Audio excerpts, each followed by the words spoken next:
Sahabiler izledin, çaknigan izzet nuri, bütkeni sıkkın idin, hak İslam'ın tübuli.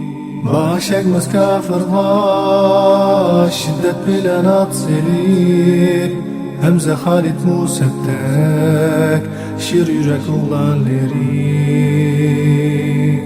Salman Farisi. Salman bizning oila kishilaridan. Muhammad alayhissalom. Bizning bu hikoyamiz Allah to'g'risida izlanib, haqiqat kayindan yugurguchi Salman Farisi radhiyallohu anhuning hikoyasi. U kechmish hikoyalarini shundoq bayon qildi. Men Jayyan deb atilgan kanitning Asfihan jamoatidagi farislik yigit edim. Dadam shu kanitning boshlig'i. Boyligi hammadan ko'p, martabasi hammadan yuqori odam edi. Tug'ilishimdan beri u meni bek yaxshi ko'radi. Men cho'ngaygan sari uning menga bo'lgan muhabbati kuchayib, hatto mendan ansirab qizlarga o'xshash uydan boshqa yerlarga borg'izmaydi. Men Zardusht, ya'ni o'tqa cho'qingan dinni tirishib o'rgandim. Hatto biz cho'qindigan o'tning qarg'utisi bo'lib, o'tning o'chib qolmasligi uchun o't yiqish ishi menga topshirildi. Dadamning cho'ng bir parcha terilg'i yeri bo'lib, bizga nurg'un kirim kiratdi. Dadam u yerni o'zi boshqaratdi, kirimni yig'atdi. Bir qitim muhim bir ish sababidan u yerga borolmadi-da, meni chaqirib, "Ey o'g'lim, ko'rib turibsan, itizlikqa borolmaydigan bo'ldim. Sen berib bugungacha u yerning ishlarini qilib tursang", dedi. Men itizlikqa qarab mangdim. Yo'lda xristianlarning cherkovi yindan o'tib etib, uning ichidagi ovozni anglab qoldim. Ular namoz o'qiyotgan ekan. Bu mening diqqatimni tortdi. Dadam meni uzoq mazgil jamiyat kishilaridan ayirib o'tgachga, jamiyat haqida bildiganlarim bek oz edi. Shunga xristian va boshqa dindagilarning qilayotganlarini ko'rib beqish maqsadida uning ichiga kirdim. Men ularning ishlariga qiziqib qoldim. Ularning namozi meni jalb qilib oldi. Men o'z-o'zimga, Alloh bilan qasamki, bu bizning cho'qinayotgan dinimizdan yaxshi ekan, dedim. Ularning qishidan toki quyosh botqicha qaytmadim. Dadamning etizlig'iga bormadim. Men cherkovdagilardan so'radim. Bu dinning asli manbasi qayerda? Sham diyorida. Qorong'i tushganda oilamga keldim. Dadam mendan nima qilganligimni so'rashga boshladi. Men, "Ey ota, men ketib o'tib, cherkovda namoz o'qiyotgan bir bo'lik kishilarni ko'rib, uningga qiziqib qilib, quyosh patqaniga qadar shu yerda bo'ldim." "Ey o'g'lim, u dinda hargiz yaxshilik yo'q. O'zingning dini ularning dindan ko'p yaxshi." "Yo'q, hargiz undaq emas. Alloh bilan qasam, ularning dini bizning dinimizdan yaxshi." Dadam bu ahvollardan qo'rqdi. Mening asli dinimdan chiqib ketishimdan ansirab, meni kishanlab uyga sulab qo'ydi. Men fursat kelganda xristianlarning qishig'a, "Agar Shamga bordiganlar kelib qolsa, meni xabarlantirib qo'yinglar", deb odam avatdim. Uzoq o'tmay u yerga bordiganlar kelibdi. Ular menga xabar qilishdi. Men kishandan bo'shinib, yoshirincha ular bilan yo'lga chiqib, Shamga yetib keldik. Men tushibla kishilardan, "Bu dindagi eng yaxshi odam kim?" deb so'radim. "Cherkovdagi bosh ruhoniy." Men u bosh ruhoniyning qishiga keldim. Uningga, "Men dininglarga qiziqaman.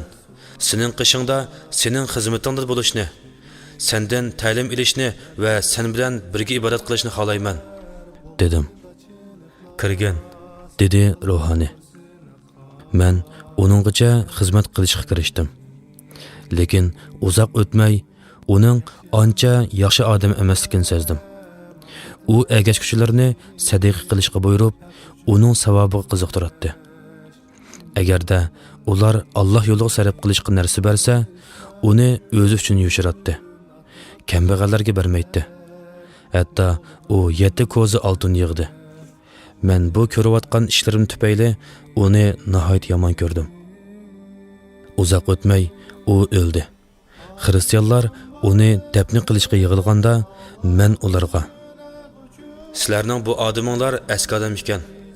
U sizlarni sadiqaga buyurib, sizlar akelsanglar uni o'ziga yoshirib, miskinlarga hech narsa bermay o'zini qilib oladi" dedim. "Sen bu ishni qanday bilding?" deb so'radi kishilar. "Sizlarga u mol dunyo yiqqan joyni ko'rsatay." "Bo'ladi, bizga ko'rsat." Men ularga ko'rsatib qo'ydim. Ular oltin kumush qachlangan 7 ko'zni ilib chiqib ko'rib, hammasi birdek: "Alloh bilan qasamki, biz uni dafn qilmaymiz" deyishib, uning jasadini darg'isib, chalma kesak qildi. Bu ish bo'lib uzun o'tmay, ular yana bir odamni uning o'rniga tikildi. Men uning yindi bo'ldim. Men dunyoda uningdimi taqvo, oxiratga bu kishidek qiziqadigan, kech-kunduz ibodatga odatlangan birarsini ko'rmagan edim. Men bu kishini intayin yaxshi ko'rdim. Bir mezgil uning bilan birga bo'ldim. U sakratga tushganda: "Meni kimga topshirsiz, kim bilan bo'lishimga buyurasiz?" dedim. U: "Ey o'g'il, men Mavsil degan joydagi bir odamdan boshqasining bu dinimizda mustahkam ekanligini bilmayman. U paloni bo'lib, o'zgarmay, ozmay turgan. Sen uningga qo'shilgan" dedi. Men Mavsildagi odamga qo'shildim. Men uning yoniga kelganda kechirmishimni so'zlab: "Paloni o'lish oldida sizga qo'shilishimga buyurib, sizning haqiqatga ching yepishqanligingizni xabar qilgan" dedim. "Kel, mening yonimda turgan" dedi u. Men uning yonida turib, uningmi yaxshiligini his qildim. Uzoq o'tmay uningga ajal keldi. O'lish oldida men uningdan: "Sizga Alloh taolaning ajali kelgiliyotdi. Siz meni kimga qo'shilishimga buyurasiz?" deb so'radim. "Ey o'g'il, Alloh bilan qasamki, nasibindagi bir odamdan boshqalarning bizning dinimizda ekanligini bilmayman. Sen uningga qo'shilgan. U paloni" dedi. U odam lahatga qo'yilganda men nasibli kishiga qo'shildim va uningga hamrohining o'ziga qo'shilishimni aytganligini dedim. "Bo'pti qolgan" dedi u. Men bu odamningmi ikki hamrohidek yaxshilik ustida turganligini bayqadim. Uzun o'tmay uningga ajal keldi. O'lish oldida men: "Siz endi meni kimga tavsiya qilsiz?" dedim.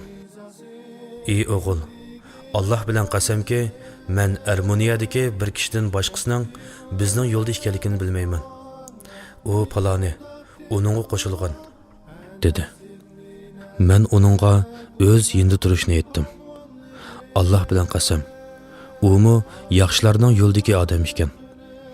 Men uning qishida turib bir qancha qo'y kalaga ega bo'ldim. Uzun o'tmay uningga Allohning qazosi keldi. O'lish oldida men uningga: "Siz mening ishlarimni bilsiz. Meni kimga qoldirsiz, nima ish qilishimga buyurasiz?" deb so'radim. "Ey o'g'il, Alloh bilan qasamki, men yer yuzida birarsining bizning yo'limizga ching yepishib qolganligini bilmayman.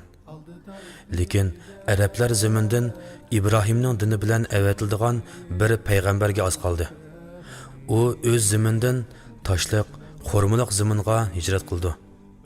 U hadiya yeydi, sadiqa yemaydi. Tog'oq so'nkining o'ttirsida payg'ambarlik tamg'isi bor. Agar sen osh yurtga bora olsang, borg'in" dedi u. U vafot bo'ldi. Men u yerda toki Kilab qabilasidagi bir turkum savdogarlar o'tkish turdim va u savdogarlarga: "Meni arablarning yurtiga olib qo'ysanglar, sizlarga bu qo'y kollarimning hammasini beraman" dedim. "Bo'ladi, seni olib qo'yayli" deyishdi. Men ularga qo'y kollarimni berdim. Ular meni birga ilib mangdi. Biz Vodil Qurog'iga kelganda, ular meni aldab bir Yahudiga setavatdi. Men u Yahudining xizmatida bo'ldim.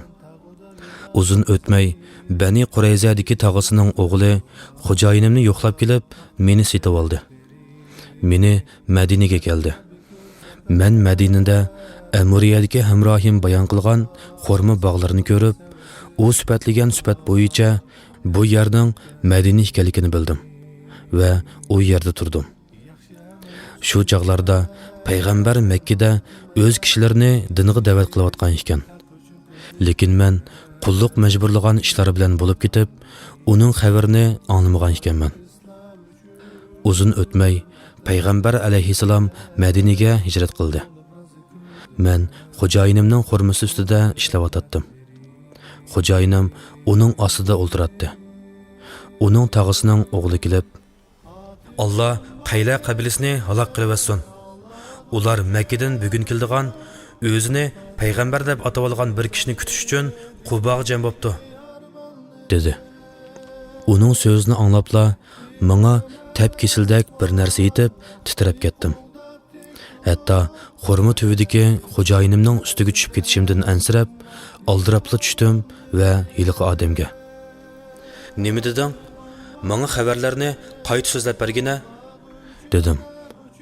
Xo'jayinim ochiqlanib meni bir qacha soldi va "Sana buni so'rab nima kepti? Mang ishingni qil", dedi. Kech kirganda o'zim yig'ib qo'ygan xurmadan ozroq ilib, payg'ambar alayhisalom tushgan joyga mangdim. Qishiq kelib, "Men sening yaxshi odam ekanligingni oldim. Sen bilan birga musofir, hojatmand do'stlaring bor ekan. Bu men sadiq uchun yig'ib qo'ygan narsa. Sizlarni bu sadiqiga haqliq deb qarayman", deb xurmalarni uning oldiga qo'ydim. U hamrohlarga, "Qani yanglar", dedi. Lekin o'zi yemidi. Men ko'nglimda, "Bu birinchisi", dedim. Qaytib xurma yig'ishga boshladim. Payg'ambar alayhisalom Qubodan Madinaga yo'tkalganda uning qishig'i kelib, "Sening sadiqi yemaydiganligingni ko'rdim. Bu seni hurmatlab bergan sovg'itim", dedim. U xurmalardan yedi va sahobalarni yeyishga buyurdi. Ularni yedi. Men ichimda, "Bu ikkinchisi", dedim. Keyin men uning qishig'iga keldim.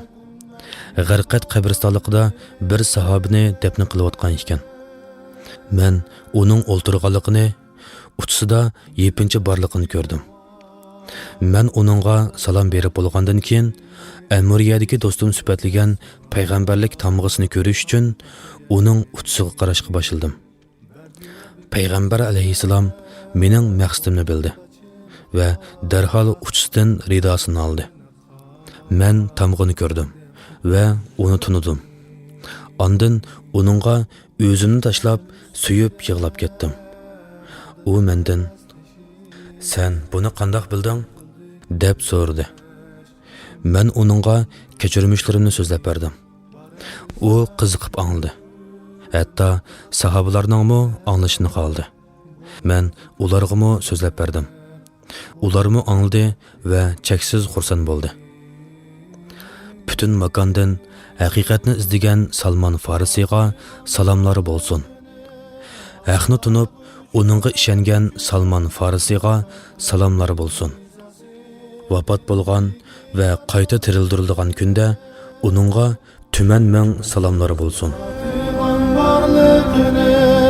Allah uchun faqat Rabbning rizasi dildagi armonlari.